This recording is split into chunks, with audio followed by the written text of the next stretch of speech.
Assalamualaikum warahmatullahi wabarakatuh. Jumpa lagi dalam pembelajaran kimia. Hari ini kita akan membahas tentang materi kimia kelas 11, yaitu tentang faktor-faktor yang mempengaruhi laju reaksi. Tapi sebelum belajar, alangkah baiknya kita berdoa terlebih dahulu agar pembelajaran hari ini diberikan kemudahan dan ilmu yang kita dapatkan memberikan nilai manfaat. Berdoa dipersilahkan. Berdoa dicukupkan.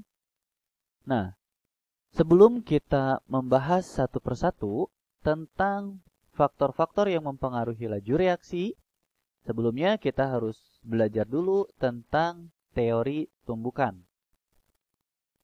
Apa itu tumbukan? Nah, ya. Jadi, setiap reaksi kimia itu pasti terjadi yang namanya tumbukan. Nah, reaksi kimia terjadi karena tumbukan efektif antar partikel zat yang bereaksi. Jadi, partikel zat yang bereaksi akan mengalami tumbukan kalau ingin terjadi reaksi kimia. Apa itu tumbukan efektif? Tumbukan efektif adalah tumbukan yang menghasilkan energi kinetik minimum. Jadi setiap bereaksi itu akan mengalami tumbukan. Tapi hanya tumbukan efektiflah yang menghasilkan produk. Jadi kalau tumbukannya tidak efektif, maka tidak akan menghasilkan produk. Nah, tadi tumbukan efektif adalah tumbukan yang menghasilkan energi kinetik minimum. Nah, itu disebut dengan energi aktivasi. Energi aktivasi adalah energi minimum atau energi kinetik minimum yang diperlukan untuk menghasilkan produk. Nah, ilustrasinya bisa kita lihat dari grafik di bawah ini. Ini ada reaktan, ya, di bawah itu ada produk. Nah, ketika reaktan ingin menghasilkan produk, maka harus melewati puncak di sini. Nah, puncak ini disebut dengan activation energy atau energi aktivasi. Nah, disinilah yang disebut dengan energi aktivasi atau energi kinetik minimum. Jadi kalau reaktan ingin menghasilkan produk, nah nanti kan reaktan itu mengalami tumbukan nih. Nanti akan menghasilkan energi kinetik. Kalau energi kinetiknya mencukupi sampai puncak, maka akan menghasilkan produk. Misalkan di puncak ini energi kinetiknya itu adalah 500 kJ per mol. Maka reaktan ini kalau mau menghasilkan produk, maka tumbukannya itu harus menghasilkan 500 kJ per mol. Tapi kalau misalkan tumbukannya hanya menghasilkan 300 kJ per mol, artinya masih sampai di sini. Berarti kalau menghasilkan 300 kJ per mol, tidak akan menghasilkan produk. Oke. Nah, itu adalah yang dimaksud dengan energi aktivasi atau dimaksud dengan tumbukan efektif. Nah, baru kita akan membahas tentang faktor-faktor yang mempengaruhi laju reaksi.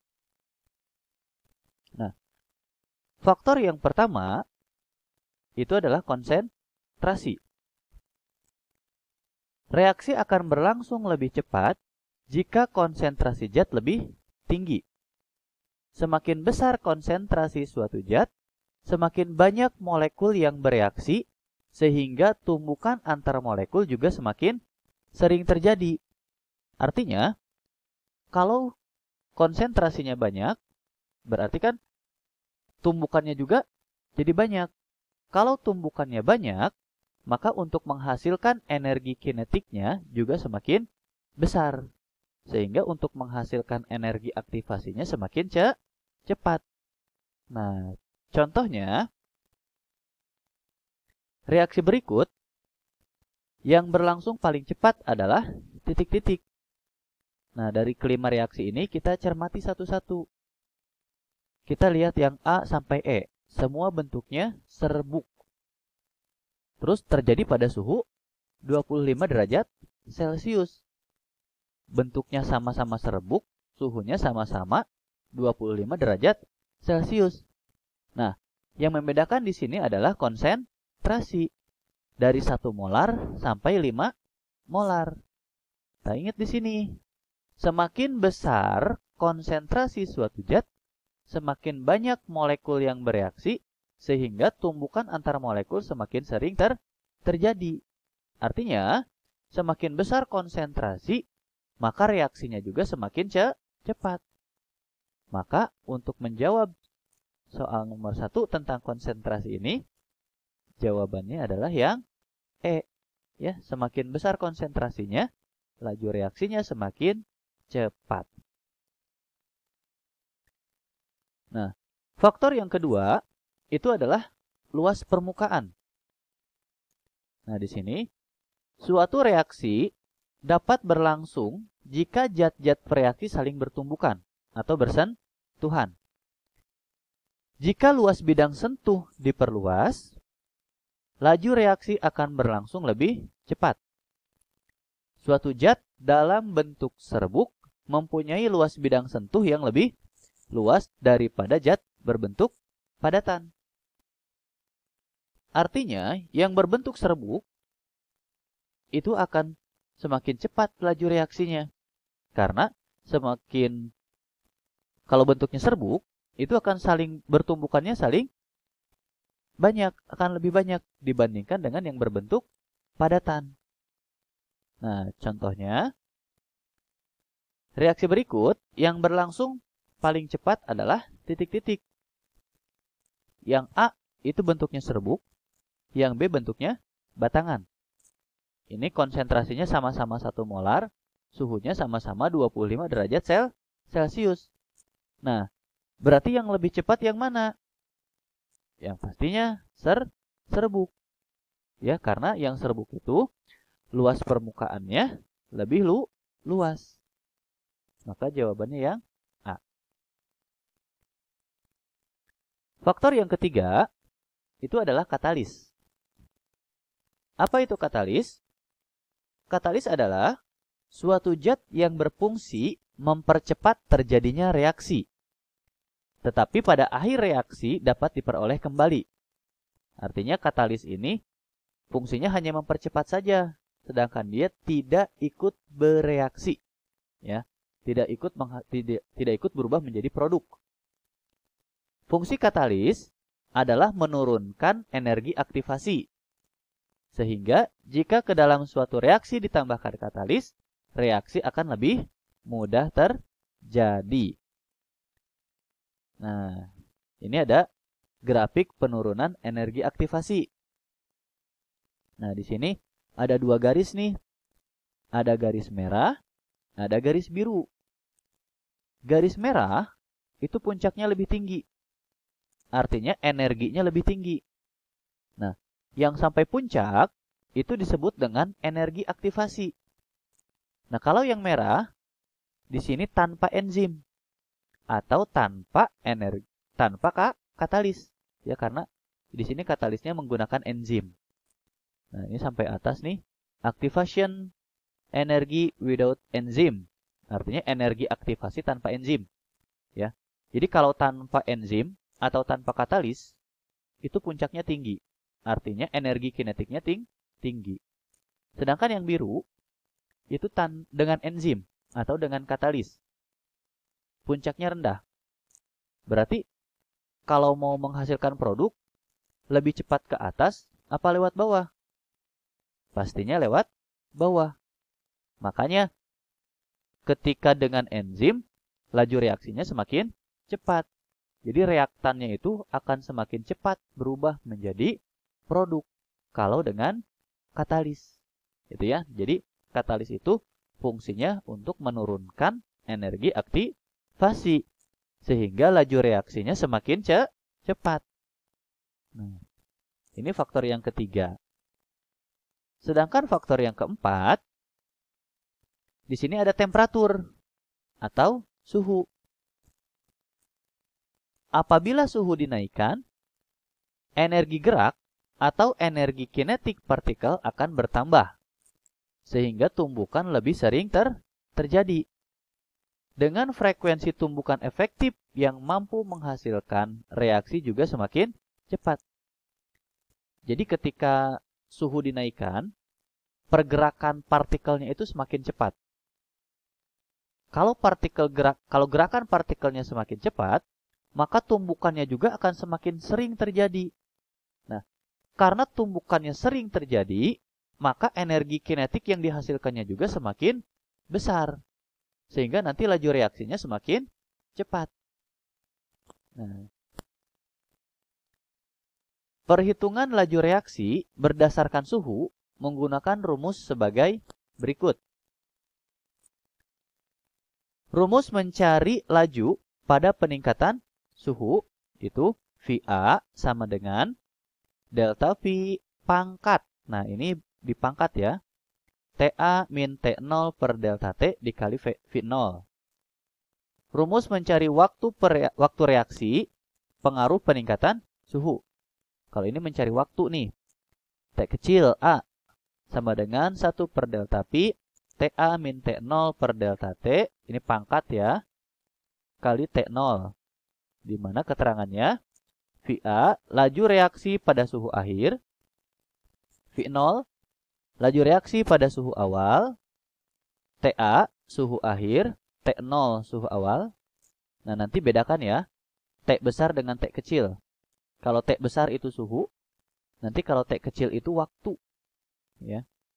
Di sini delta V kenaikan laju reaksi, delta T kenaikan suhu, T kecil A lama reaksi pada suhu akhir, T kecil 0 lama reaksi pada suhu awal. Nah, ini rumus yang kita gunakan, hubungan antara laju dengan suhu atau waktu dengan suhu. Untuk contoh soalnya, di sini ada soal. Setiap kali dinaikkan suhu, setiap kali dinaikkan 10 derajat Celcius, nah kalau ada kata-kata dinaikkan, maka ini adalah delta T. Laju suatu reaksi menjadi 2 kali lebih cepat. Nah, ini beberapa kali lebih cepat, itu artinya delta V. Reaksi tersebut pada suhu 30 derajat Celcius mempunyai laju A. Nah, berarti ini suhu awalnya. Kalau suhunya 30, lajunya A. Nah, jika suhu dinaikkan menjadi 100 derajat Celcius, laju reaksinya adalah titik. Jadi kalau suhunya 30 derajat Celcius, itu lajunya A. Nah, kalau suhunya 100, nanti lajunya jadi berapa? Nah, itu yang kita cari nanti. Nah, sebelumnya kita tulis dulu yang diketahuinya. Tadi delta V-nya adalah 2. Suhu awalnya 30. Suhu akhirnya 100. Laju awalnya A. Kenaikan suhunya 10. Yang ditanyakan adalah laju A akhir. Ya, laju pada suhu 100 derajat Celcius. Maka gunakan rumus yang ini tadi. Laju akhir sama dengan delta V pangkat suhu akhir dikurangi suhu awal per delta T dikali V0 atau laju awal. Kita masukkan angkanya. Delta V-nya adalah 2, suhu akhirnya 100, suhu awalnya 30, kenaikan suhunya 10, laju awalnya A. Nah, ini 100 dikurangi 30, 70. 70 dibagi 10, 7. Maka VA sama dengan 2 pangkat 7 dikali A. Nah, 2 pangkat 7 itu adalah 128 dikali A, maka 128 A. Jadi kalau suhunya 30 derajat Celcius, itu lajunya A. Sedangkan kalau suhunya 100 derajat Celcius, yaitu 128 A. Artinya 128 kali lebih cepat dibandingkan suhu 30. Maka jawabannya adalah yang A. Gitu ya. Nah, contoh yang kedua.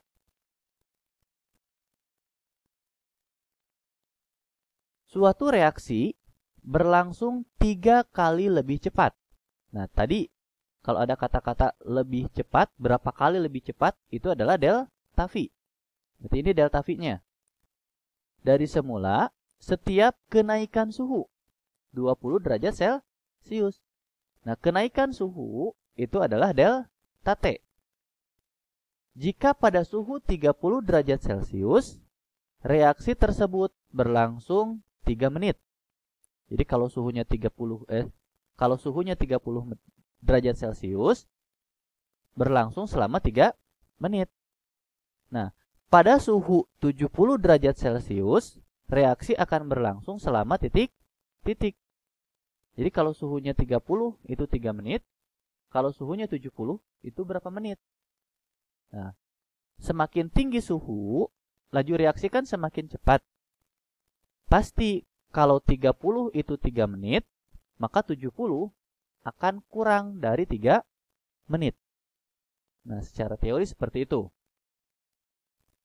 Nah, tadi ini diketahuinya delta V-nya 3, suhu awalnya 30, suhu akhirnya 70, waktu awalnya 3 menit, kenaikan suhunya 20 derajat Celcius.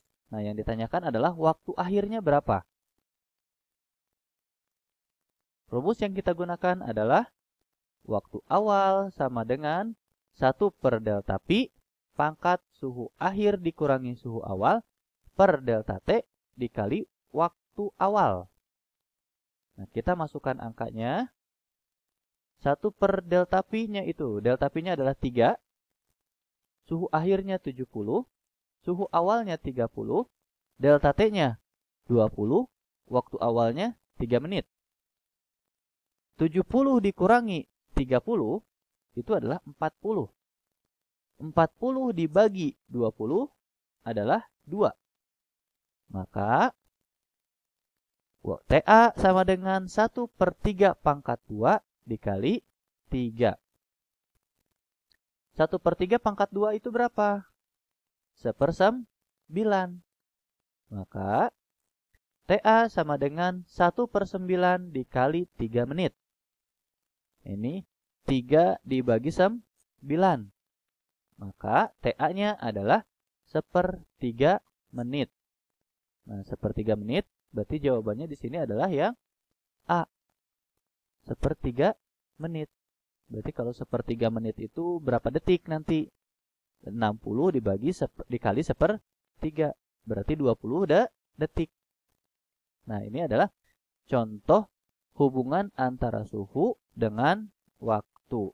Ataupun faktor-faktor yang mempengaruhi laju reaksi secara keseluruhan. Nah, mungkin pada video kali ini dicukupkan sekian. Semoga ilmunya bermanfaat. Terima kasih. Assalamualaikum warahmatullahi wabarakatuh.